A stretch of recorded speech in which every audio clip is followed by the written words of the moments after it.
What's going on, everybody? Welcome to another episode of Pretty Lies and Alibis. I'm Gigi Fruit Loop. How you doing? I am good. How are you? Good. I'm tired. We got home late from the concert, and I had to get up at 6 like normal. So we were all feeling it, but it was so worth it. We had the best time. I Not got my that bad. repping my James Taylor shirt today. So I have to tell the sweet story before we get started. So my son's name is Mason James, and James is a family name that every man on my dad's side, they have James in their name. So I carried it on with him. Well, when he was a little baby, literally starting the first day in the hospital, I would sing Sweet Baby James to him, but I would replace it Sweet Mason James. And I did that probably every day until he was maybe 3 or 4 and just didn't cuddle as much. So last night, right before we go, I said, Mason, do you remember when you were a baby and I used to sing Sweet Baby James? And he said, that's literally one of my earliest memories. So when he sang that, I got a little choked up, Uh-oh. but we had a great time. And so when we do something really fun that's memorable, the kids will say core memory unlocked. And so we were walking to the car and Sarah Rose looked at me and she said, core memory unlocked. It was so awesome. We had a Was great that time. her first concert with y'all? No, she went to see Shovels and Rope with us years ago, Okay. but I mean, this was kind of the first. She knows all of James Taylor's stuff. So she was singing Yeah. along. It was super cute. Great time. Sang all the good stuff. So we want to give a shout out to our sponsor. I'm awaiting a package from our sponsor. I'm very excited. And you guys can have that same little surprise when you open your box, and your quilt's way better than you could have imagined. So go to twocooltshirtquilts.com/pretty lies and alibis and see what they can do for you. Pillows, all kinds of really cool stuff. And what can they do, Fruit Loop? They can take your t-shirts and make them into a quilt that is too cool. Yes, they can. We want to give a big thank you to Diane, Sharon, and Kathy for the PayPal donations. We really appreciate that. Yeah, thanks, guys.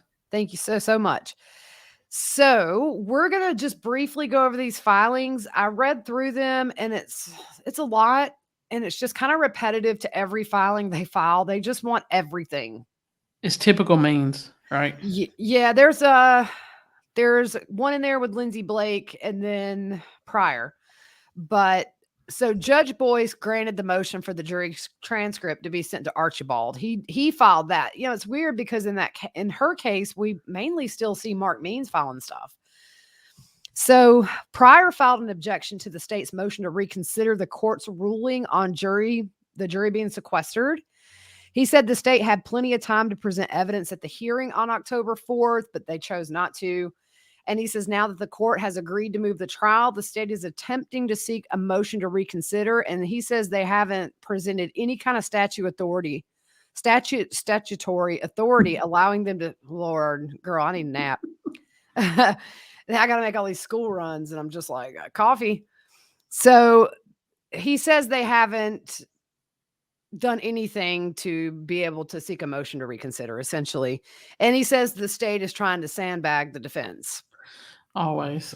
Of course.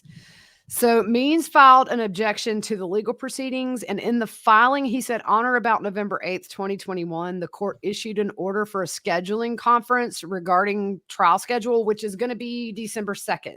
That's the day that Chad has 3 hearings kind of back to back. Yep. And so I don't even have here what he said, but essentially he was just saying that he didn't think they could do this because Lori's incompetent. But Mm-hmm. I mean, this is Pryor's chance to get the case severed organically. I think they're going to run with this next trial date if they can. Sure. He wants it over. Yep. So also Means sent a subpoena to the Idaho Department of Health and Welfare. He's asking for everything. I mean, all the files about custody, control, treatment, and the like of current inmate Lori Vallow. And he also he wants it no later than May 8th, 2020. So that's come and gone. I think And you copied and paste a lot. we're in November of 21. It's not even in Yeah. the same zip code Yeah. of May 8th. But there you go. So what's he asking for? So he's asking for everything related to her care, including records, emails, communications, etc., and anything related to the homework assignment of calling an attorney. So we knew that was coming. It has to do with her talking to the attorney for the LDS church. Web searches or any way she got the number to call, any documentation of her restorative program, CVs, degrees, licensure. That's a weird word. Licensure? Yeah. That's weird. You know, you look at these words and you're like, how does that even matter? That's not even a word, but You know anyways. what I'm bad about is I'll write something down, and do you ever have that moment where you know you spelled it right, but it looks completely Yes. wrong, so you go back and forth for like 5 minutes? Yeah, and you type it in your phone to see if it underlines I it. Yeah. do. I Yeah. see if it highlights it. Yep. Yeah. So job description, etc. of providers, he's asking for ethical codes of the department. So I guess with that, he's wanting to know, did they overstep their bounds? Yeah. He's trying to prove they overstepped, I guess. Yeah. Though this order was issued in the above case, it directly applies and attempts to enforce a legal proceeding against defendant Lori N. Vallow, quotes Daybell. There is no realistic way to avoid violating defendant Lori N. Vallow Daybell's rights of the stay while incompetent if this court proceedings with ordering scheduling a trial in this matter. I mean, they would be having a joint trial if she weren't competent. So Yeah. this is the one thing I do agree with Pryor on. If she's not ready, Chad doesn't need to wait. Yeah. Get this, but I know it's going to be hard because then you're going to have to move 2 trials. Yeah. So, but I mean, what do you do? We don't know Yeah. when she's going to be deemed competent. I mean, I always use the example. It took Elizabeth Smart's kidnapper 8 years to be found competent to stand trial. Yeah. I don't think this will go that long, but she gonna ride that choo-choo train as long as she can. Yeah. Yeah. So Means has sent a subpoena to the state president who excommunicated Chad, asking for records for the excommunication of Chad, essentially asking for anything you could imagine, including proof of why he was excommunicated.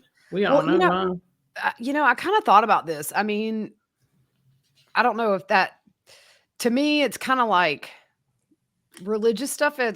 I guess should be. I don't know if it should be private stuff like this, but it made me wonder: is this maybe going to be part of Lori's defense where they're saying, okay, give us the reasons why he was excommunicated, and is Means going to say, look, the church said this guy's dangerous. He's teaching crazy stuff enough to get him kicked out of this church. So, my mind just kind of went there. Is this maybe going to be a glimpse of that defense of Chad was the instigator? Yeah. Yeah, that's a thought. I read I through don't some know. of that. He couldn't even pray or anything. He can't Like pray? he couldn't pray like in the temple or anything. I mean, he's not allowed in the temple when he's excommunicated. But like it lists everything they can't do. And Wow. so like if he was in another ward, I guess he couldn't enter the temple, but I guess he could enter a ward. Some of you guys can explain that. But it said that like he couldn't pray or anything. I Can was you like, imagine how bad it is for you to show up at church and like the pastor or whatever is like, you got to go. Bye. yeah, be You like, cannot enter. yeah. What if they had a little button? Right. So and Yeah. so in row 7, seat 5, you can He's a exit, bad seed. Get him out. and a door drops out, and he just drops back Right. to the bottom. Yeah, Get people come carry him out. yeah. He could have portaled out. That does see there you go, but his vibrations might be a little low now. They ain't been going to temple. True, because they can't Portal's get in the busted. temple. Yeah. Wonder what he thinks of that now. I don't know, but I always get this visual when we're talking about portals of Bill and Ted in the phone booth. Yeah. Like So that's how I see portaling. we gave a shout out, our little lady friend, Kathy, Yeah. who's they said thank you. She made him rewind the thing 11 times to let him Oh, hear that's it. awesome. And she loves our portal joke, so that's what made me think of that. There we go. Bill and Ted. There you go. How cool would it be to have a portal like Bill and Ted and be able to go to any point in history? Yeah, it's like what's that cart? It's not Disney. It's oh my goodness. It's the dog. He's a dog, and he's got the little kid he adopted. Peabody, Mr. Peabody. Peabody and Sherman. Oh, Sherman. yeah. Yeah, Sherman, Yeah. Mr. Peabody. Yeah. It'd be like That's that. funny. That'd be cool. Yeah. So also asking for any communication between him and Heather Daybell, Rob Wood, all the policy agencies, etc. Lindsay Blake filed a response to specific requests for lab testing from Pryor's August 24th. He was basically, she basically refers him to websites for abbreviations and things like that. It was funny because after every request he had, she was like, here's the email, or here's the website where you can find this information. There were like 4 things he asked for, and she just gave him a web address. Oh my goodness. He asked for reports of matches between samples, and she responds, there were no matches between samples in this case, and any lab personnel or forensic unknowns. Yeah, and I saw some people were a little worried about that, but if you kind of read, they're saying they don't have any lab DNA, like lab workers. It kind of like a cross contamination. And it said forensic unknowns, which tells me that if they found DNA on something, they know who it belongs to. Yeah. So I know some of our listeners had read over this and said, oh, they didn't find a match. It said forensic unknowns. So clearly they know. Yeah. So we're going to, for about 10 minutes, get into this police interview with Zulema. Now, we did do the summary a few episodes back, but we decided to go back since there's so much in here. And it starts off with the investigator asking Zulema if she's tired of talking to them. And she says her mind's like an aquarium, and you put your hand on the bottom and whoosh, all this stuff comes up. And she says memories and connections. Then you start beating yourself up. Like, how could I have gotten involved with people like this? I used to have an aquarium. Remember, you'd like all the soot would come up from the bottom and stuff. But I could have thought of a better analogy, but I'm not here to judge. Yeah. So the investigator said they needed some clarifying information about things that have come up. Now, they also re-interviewed Melanie Gibb on April 30th. So they interviewed her not too long again after Zulema. And Vince from Fremont County was there in the interview room, and Zulema's attorney. I think the second investigator may have been from Idaho as well. I didn't catch if he said it, but it seems to me like they had traveled down. They talked about going to a baseball game and stuff. So the investigator asked if she's getting back to normal, and she says yes, except when reporters reach out, and she says she hasn't spoken to the media. She's the smartest one of the bunch in that regard. She hasn't said anything to anybody. And that's no. Remember, they called the law on whatchamadiggit, Tyson Draper. Yeah, was it Tyson Draper? Yeah, it was. Yeah, they called the law on. Oh, that's right. Her daughter did. So the investor said they've been going. The investigator. Oh my gosh, they said they've been going over reports she gave to Gilbert PD, and he said some of her statements doesn't match what she has told Chandler Police Department, and he wants to clarify why she told them something different. Ooh. And she asks if this is about the day Alex died, and he said yes. So he asked if she remembers anything she told Gilbert PD about Lori and Chad. And she said there's a time frame of about 2 weeks that's really foggy for her. But that night specifically, she remembers certain things.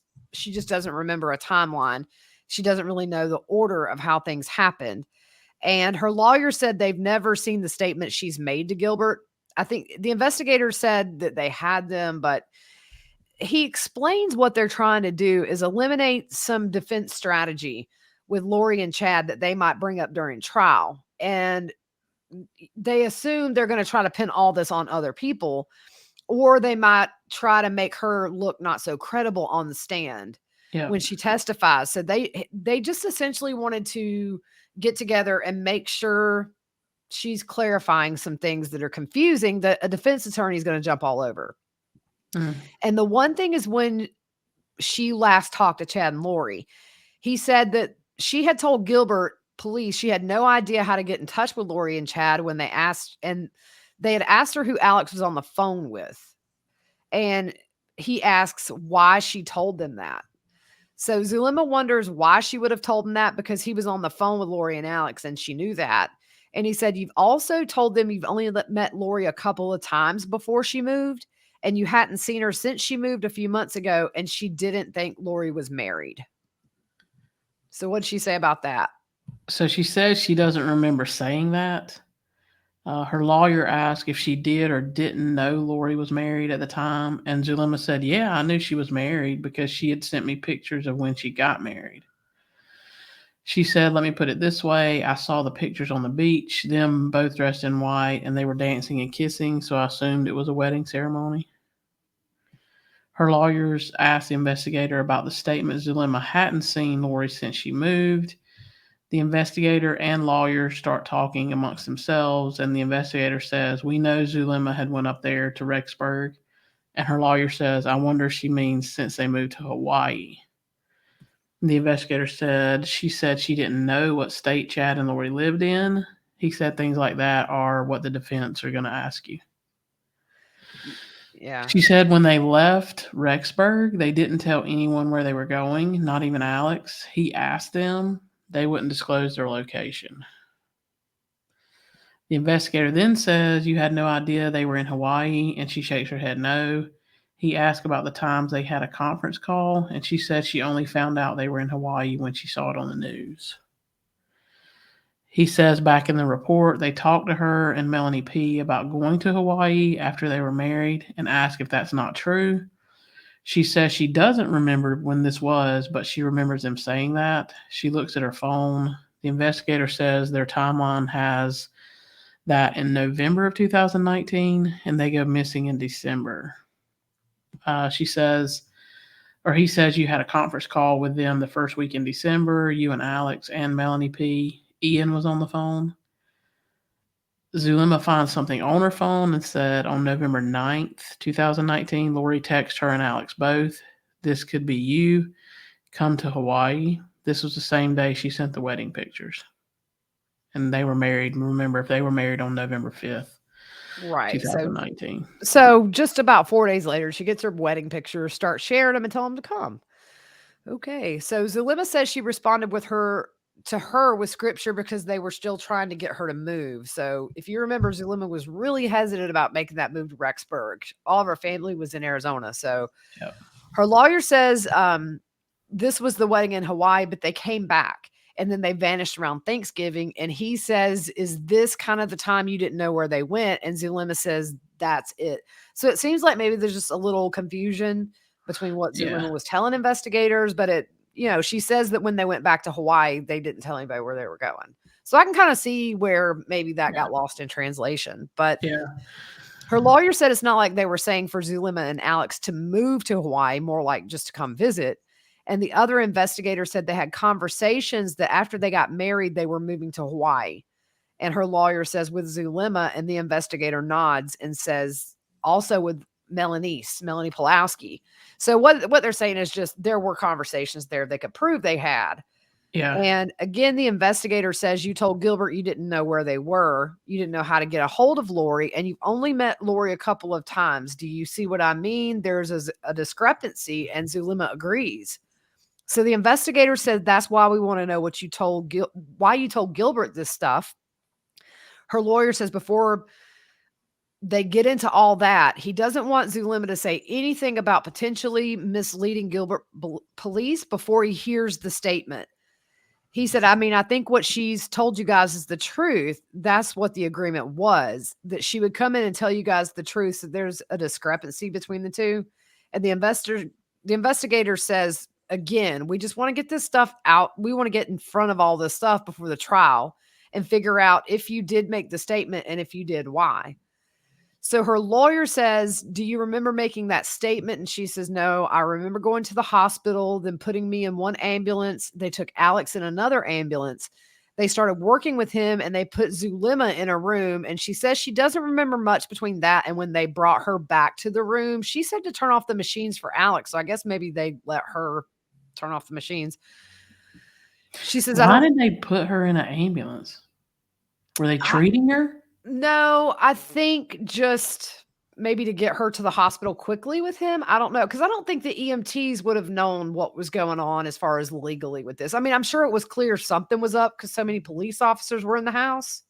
Yeah. But all I can think is maybe they just said, "Look, here, we'll get you to the hospital with him." They had no reason. Yeah, it is. I thought it was more odd that they let her turn the machine off. Yeah. I don't think I could do that to my family member, but anyways. I mean, maybe some people do, and maybe that, I don't know. But Zulema said, "I don't remember the person that came to talk before or after that," and she can't put it all together. She says, "I don't even remember the name or the person who was there or what they looked like."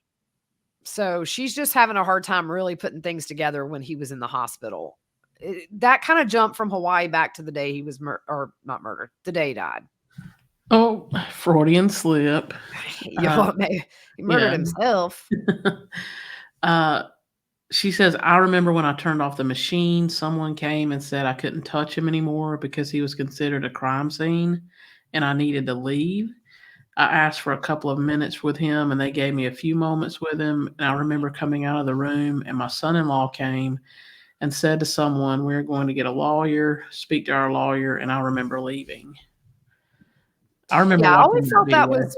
that was really quick for her son-in-law to at the hospital. I mean, Alex isn't even cold yet, and he's lawyering up. Yeah. Yeah. They ask if she's been to Rexburg or Idaho since, and she says no. Her lawyer has left to take a call, so they're talking weather in Rexburg. Zulema said it was cold last time she was there.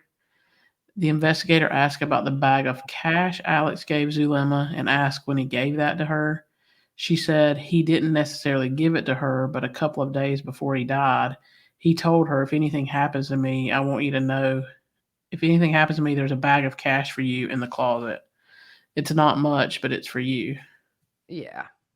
I think he knew he was gonna die. I think He, he took something. I'm sorry. It's too much of a coinky dink. The day after Tammy Daybell's exhumed and boom, he's dead. yeah, and he makes that statement. My picture's frozen. Is it frozen for you? Nope, you're good. Okay. Uh-uh. So he asked if she counted the money, and she said after he died, they asked the police to bring the bag down, and her daughter and son-in-law counted it. There was between $5,000 and $7,000 or something like that. When asked if anything else was in the bag, she said she still has the bag, and the money was in a Ziploc bag inside of that. And she said she looked through it a lot, but for the life of her, she can't remember what was in there. She thinks for a while. She said maybe a pair of headphones. She said she could take a look. Her lawyer asked if she's taken anything out, and she said the headphones so she could use them. The investigator asked if she took anything else out, and she said it's possible. And she asked if she could have been looking for something, and the investigator says he's wondering because they had reports there were other things in there. Zulema says, like what? And he says there was a gun associated with a bag of money. She says, oh, okay. Is that what you're asking for? The guns? And she says the guns were in separate bags, not in the bag of money. She said the guns were in a case and they had the clips in the bag. Yeah, so he asks again what was in the duffel bag with the money, and then he says, "Let me ask you this: was there a phone in the duffel bag?" And she says, "Yeah, I think that's where they found a phone because they took a phone." And she said it was on the inventory sheet they gave her, but she doesn't know exactly where they found it. And he asks if she went through the bag after her kids did, and she said no. He asked if Alex saying if something ever happens to me regarding the bag was an odd statement to her, and she said she told him, "Don't say things like that. Why would you say something like that?" And Alex said, "Just in case." And Zulema said in the back of her mind, she wondered if he did something to himself now that this has all kind of come together. And this was 2 days before he died. Yeah. And she said he told her this earlier the day before he died or the day before that. She couldn't remember. The investigator wants to talk to her about the conversation she had with Alex when Tammy's body was being exhumed, and he asks if she remembers saying to Alex, "Are you going to have anything to do with this? Why would you think he may have had something to do with this?" And there was something in there where I think in a prior interview, they thought that was obviously an odd statement. He said, "Look, if I know somebody who's got somebody they know is being exhumed, the last thing I would ask is, would you have something to do with this?" Yeah. So he brought that up. And then I think we'll finish this part and then we'll stop here for the day. She said Lori and Chad had called that day and they were the ones who told Alex that they were exhuming Tammy's body. And she said the way they were talking, they weren't saying they were worried or anything like that. It was more a feeling she had that this was really weird.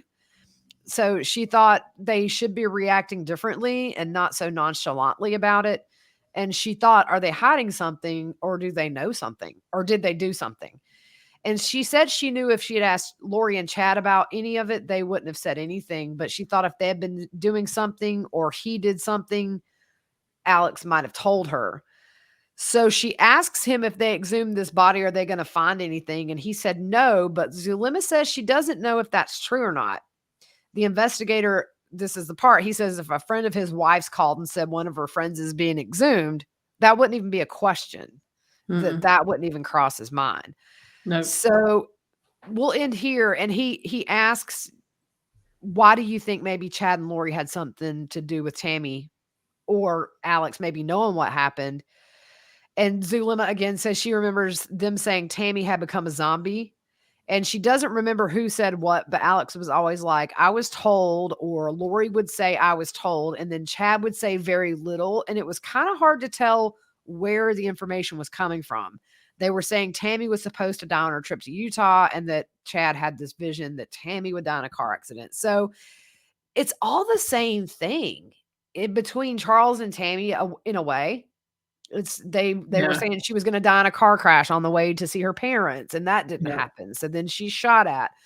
All crazy. They didn't really try to get creative with it. I mean, I'm not trying to be rude, but I mean, they're doing the same thing to Charles and Tammy, and it just becomes really clear.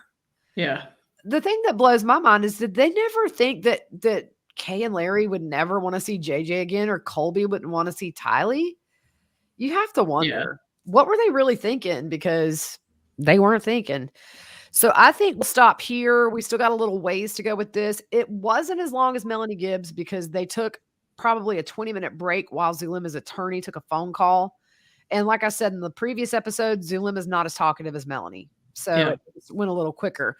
So we'll pick this back up tomorrow and hope you guys have a really good rest of your day.